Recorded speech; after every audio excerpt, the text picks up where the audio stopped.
નમસ્કાર વાલા વિદ્યાર્થી મિત્રો, આપ કેમ છો? બધા મજામાં છો?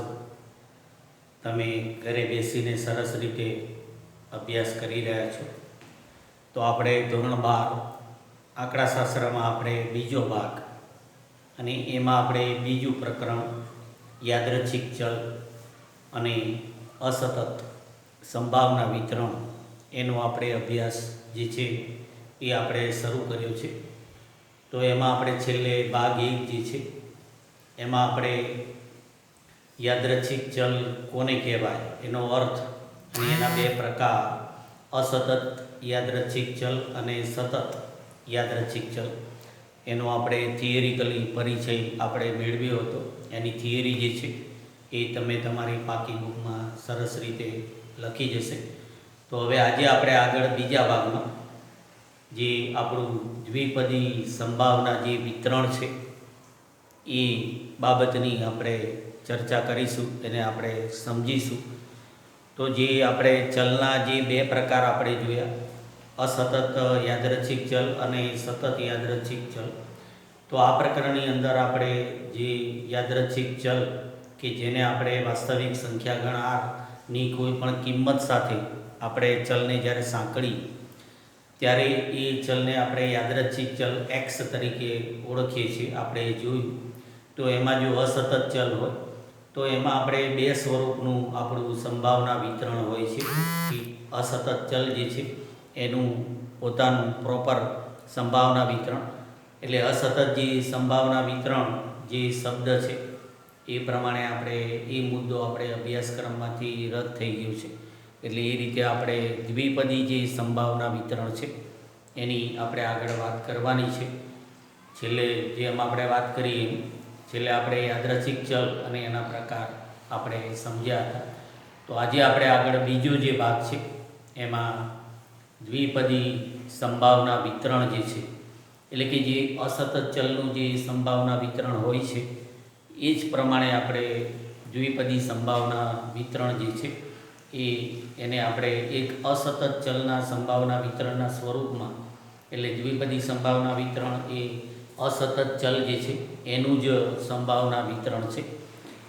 પણ જે આપણે જે યાદચ્છિક પ્રયોગો હોય છે એમાં જે પ્રયોગો આપણે દ્વિવિધ વિકલ્પવાળા પ્રયોગો હોય છે, એટલે કે સફળતા અને નિષ્ફળતા, તો એવા પ્રયોગોમાં આપણે સફળતાની સંભાવના જે મેળવીએ તો એના ખ્યાલ સાથે દ્વિપદી સંભાવના વિતરણનો જે ખ્યાલ છે એ સંકળાયેલો છે.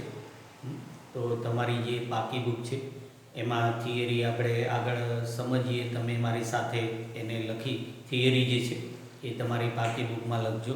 તમારું જે પાઠ્યપુસ્તક છે એમાં તમે જોશો તો પેજ નંબર આપણે 80 ઉપર એની દ્વિપદી જે સંભાવના વિતરણ જે છે એના વિશે આપણને માહિતી આપી છે.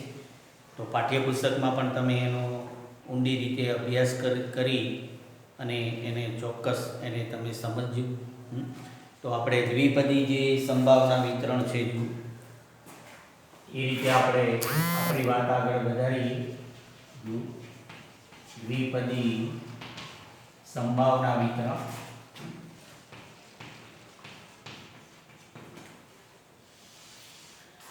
તો જે અસતત ચલનું જે સંભાવના વિતરણ હોય છે એ પ્રમાણે જ આપણે એક અસતત ચલ જે હોય એને એક દ્વિપદી સંભાવના તરીકે આપણે એનું વિતરણ જે છે એને મેળવી શકીએ એમ.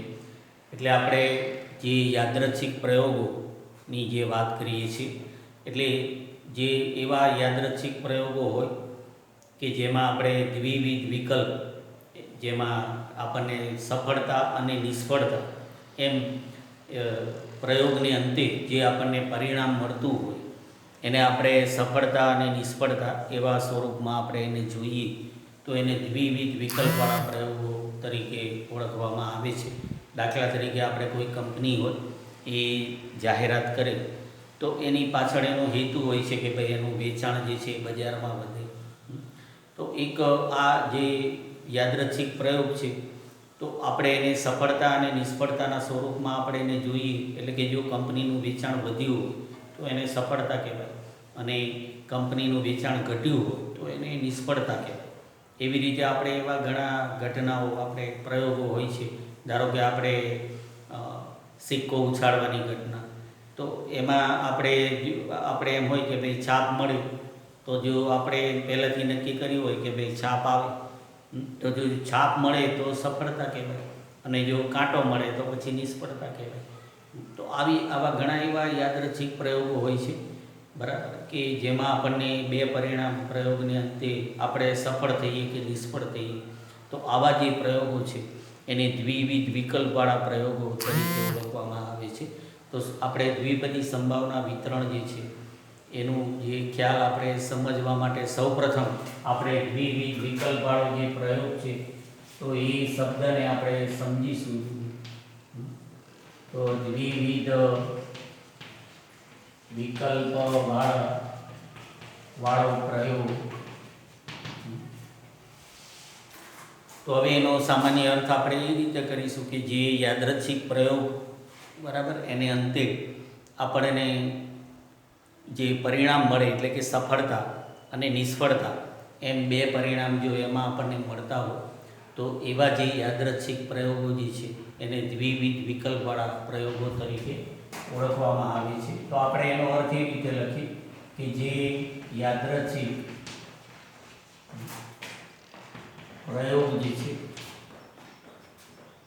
પ્રયોગના સફળતા એટલે કે એસ, સફળતા એટલે આપણે એને સક્સેસ કહીએ, એસ વડે આપણે એને બતાવીએ. તો જે યાદરચ્છિક પ્રયોગના આપણને સફળતા અને નિષ્ફળતા એટલે આપણે ફેલ જવું, નિષ્ફળતા એટલે કે એફ, એમ પ્રયોગની અંતે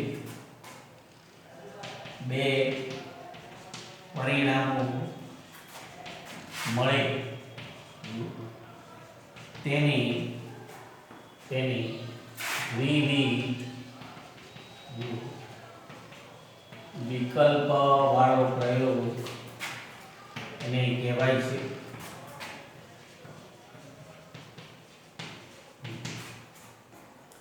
એટલે ધારો કે આપણે તીર છોડવાની ઘટના હોય તો આપણે નિશાન લાગે અને નિશાન ન લાગે તો એ દ્વિવિધ વિકલ્પવાળો પ્રયોગ કહેવાય, કે આપણને સફળતા મળી અને નિશાન ન લાગ્યું તો નિષ્ફળતા મળી. જેમ આપણે સંભાવનામાં દાખલા આપણે એ રીતે આવતા હતા કે આપણે વિમાનમાંથી બોમ્બ ફેંકીએ પુલ ઉપર કે એવી રીતે, તો આપણે સફળ થઈએ કે નિષ્ફળ થઈએ. તો એવા જે યાદરચ્છિક પ્રયોગો છે, દાખલા તરીકે આપણે તીર છોડવાની ઘટના જે છે, ઘટના કે પ્રયોગ, તો આપણે કમાનમાંથી તીર છોડીએ તો આપણને જો એનું સાચું નિશાન લાગે તો એને સફળતા કહેવાય, અને નિશાન ન લાગે તો એને નિષ્ફળતા કહેવાય.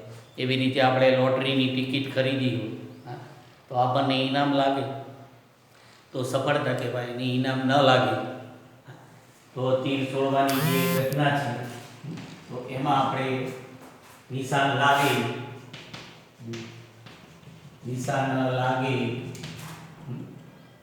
અને નિશાન ન લાગે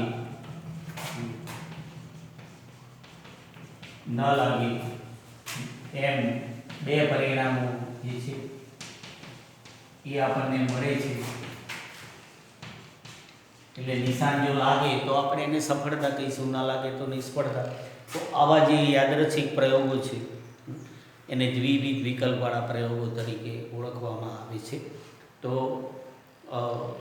એક બર્નોલી નામનો જે આંકડાશાસ્ત્રી હતો, તો એણે આવા જે યાદરચ્છિક પ્રયોગો હોય અને એમાં જે સફળતાની સંભાવના જે મળતી હોય તો એનો એણે અભ્યાસ કર્યો હતો કે આવા જે દ્વિવિધ વિકલ્પવાળા જે પ્રયોગો હોય એનું આપણે n વખત પુનરાવર્તન કરીએ તો એમાં જે સફળતાની સંભાવના આપણને મળે છે એનું મૂલ્ય જે છે એ અચળ હોય છે. એટલે કે 0 થી 1ની વચ્ચે એનું મૂલ્ય આપણને એક સંભાવનાની જેમ મળતું હોય છે. તો એનું સંશોધન જે છે એ એણે કર્યું હતું, એટલે એને બર્નોલી પ્રયત્નો તરીકે એને ઓળખવામાં આવે છે. તો આપણે આગળ બર્નોલી પ્રયત્નો જે છે, બર્નોલી પ્રયત્નો એ શબ્દને આપણે સમજીએ. આપણા અભ્યાસક્રમમાં એનો અર્થ અને એના ગુણધર્મો જે છે તો એ બંને જે છે એ આપેલું છે. એટલે દ્વિવિધ વિકલ્પવાળો જે પ્રયોગ હોય એમાં તમે જુઓ તો એ પેજ નંબર 80 ઉપર પણ તમને એની માહિતી આપી જ છે કે દ્વિવિધ વિકલ્પવાળો જે પ્રયોગ હોય એના બે જે શક્ય પરિણામો સફળતા અને નિષ્ફળતા હોય અને એ પ્રયોગનું આપણે n વખત પુનરાવર્તન જો કરીએ તો એમાં સફળતાની જે સંભાવના છે એ દરેક પ્રયત્ને એનું મૂલ્ય જે છે એ અચળ રહે 0 થી 1ની વચ્ચે. તો એવા પ્રયત્નો જે છે એને બર્નોલી પ્રયત્નો તરીકે ઓળખવામાં આવે છે. એટલે કે બર્નોલી નામનો જે આંકડાશાસ્ત્રી છે એણે આવું સંશોધન કર્યું હતું અને એટલે એને એવા પ્રયત્નોને બર્નોલી પ્રયત્નો તરીકે એને નામ આપવામાં આવ્યું છે. એટલે આપણે એ રીતે લખીએ આમાં કે દ્વિવિધ વિકલ્પવાળા યાદચ્છિક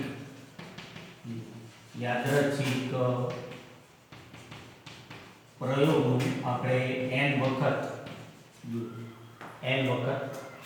પુનરાવર્તન કરવામાં આવે, n વખત પુનરાવર્તન કરવામાં આવે તો મળતી સફળતાની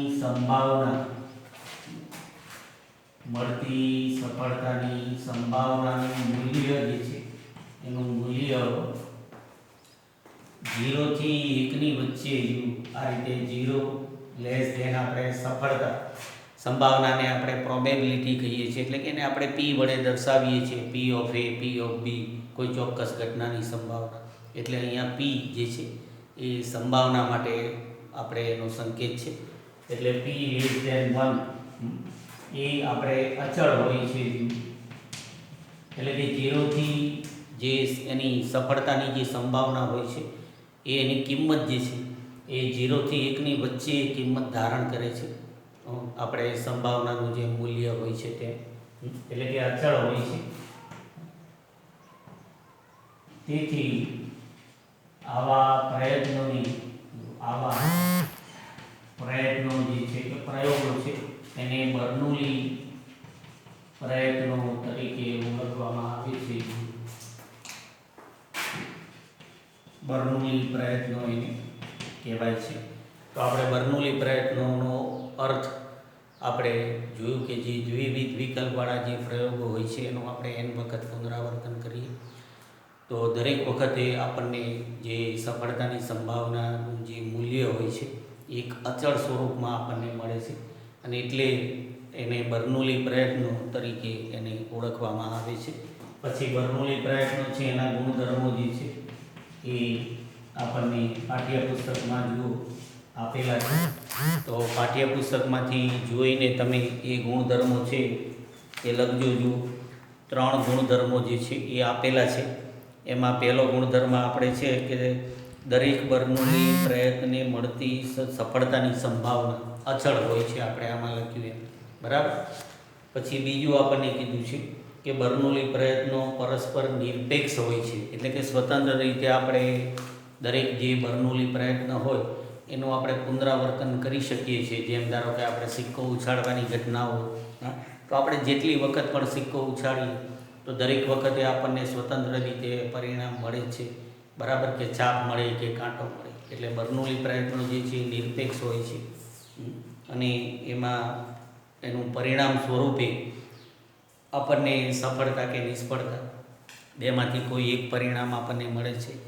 અને ત્રીજું લક્ષણ આપણને આપેલું છે, જુઓ, સફળતા અને નિષ્ફળતા બંને પરસ્પર નિવારક અને નિઃશેષ ઘટનાઓ જે છે એ હોય છે. એટલે કે બર્નોલી પ્રયત્નોમાં માત્ર આ 2 જ પરિણામો હોય છે, બરાબર.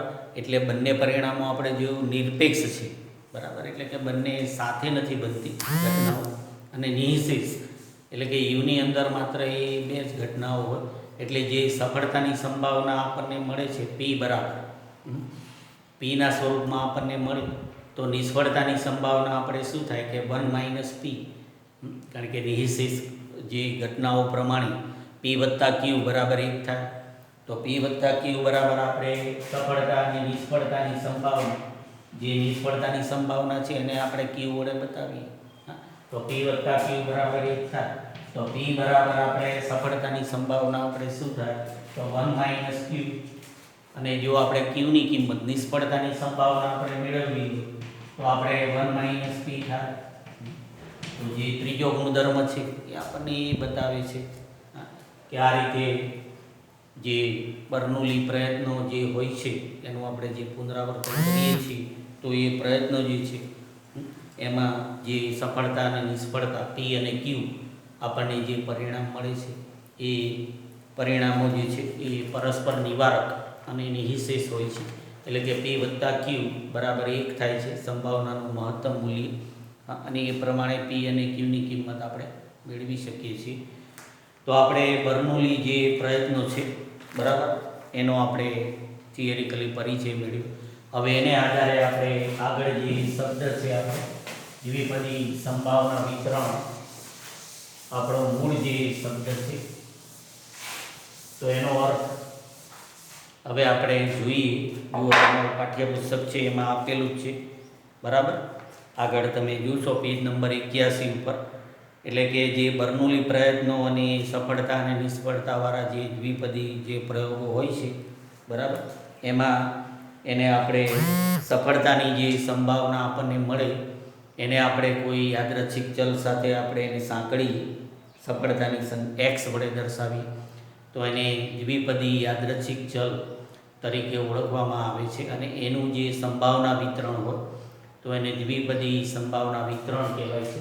તો આપણે દ્વિપદી સંભાવના વિતરણ જે છે એને સમજવા માટે આપણે દ્વિપદી યાદચ્છિક ચલ જે છે એનો અર્થ પહેલાં આપણે સમજીએ કે જે આપણે બર્નોલી પ્રયત્નો જે છે બરાબર, એની આપણે વાત કરી કે એ પ્રમાણે જો એનો અર્થ લખી લો કે એન બર્નોલી પ્રયત્નોમાં જે સફળતાની સંભાવના આપણને પી મળે છે, સફળતાની જે સંભાવના બર્નોલી પ્રયત્નોમાં સફળતાની જે સંખ્યા છે, સંખ્યાને એક્સ વડે આપણે દર્શાવી, એક્સ વડે દર્શાવવામાં આવે તેની દ્વિપદી યાદચ્છિક ચલ એને કહેવાય છે.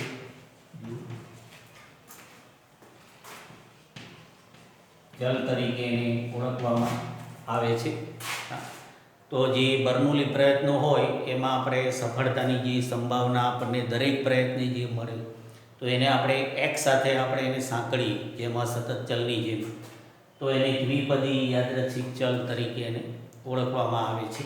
અને એ રીતે આપણે દ્વિપદી યાદચ્છિક ચલ એનું જે સંભાવના વિતરણ હોય, એટલે આપણે દ્વિપદી સંભાવના વિતરણ, આપણો જે શબ્દ છે દ્વિપદી સંભાવના વિતરણ, તો આપણે દ્વિપદી યાદચ્છિક ચલ જે આપણે બર્નોલી પ્રયત્નોમાં હોય એક્સ, તો એનું જે એની જે જુદી જુદી કિંમતો હોય એનું સંભાવના વિતરણ, એના સંભાવના વિતરણને આપણે દ્વિપદી સંભાવના વિતરણ તરીકે એને ઓળખવામાં આવે છે. વિતરણ એને કહેવાય છે બરાબર. તો આજે આપણે જુઓ, દ્વિપદી સંભાવના વિતરણ ચલ એક્સ જે કિંમતો ધારણ કરે જુદી જુદી, એનું સંભાવના વિતરણ આપણે મેળવીએ તો એને દ્વિપદી સંભાવના વિતરણ તરીકે ઓળખવામાં આવે છે. તો દ્વિપદી સંભાવના વિતરણ સાથે સંકળાયેલા જે કંઈ શબ્દો છે એનો આપણે પરિચય મેળવીએ. તમારી બુકમાં આગળ જુઓ દ્વિપદી સંભાવના વિતરણ છે, એના જે ગુણધર્મો આપેલા છે એ આપણે ફરીથી મળીશું ત્યારે આપણે ગુણધર્મો છે એને સમજી અને એનો અભ્યાસ આપણે કરીશું. તો આજે આપણે અહીંયા અટકીએ છીએ. જે કંઈ આજે આપણે અભ્યાસ કર્યો છે એ સરસ રીતે તમારી આખી બુક જે છે એમાં લખી નાખજો. અસ્તુ, આભાર, ધન્યવાદ અને વંદે માતરમ.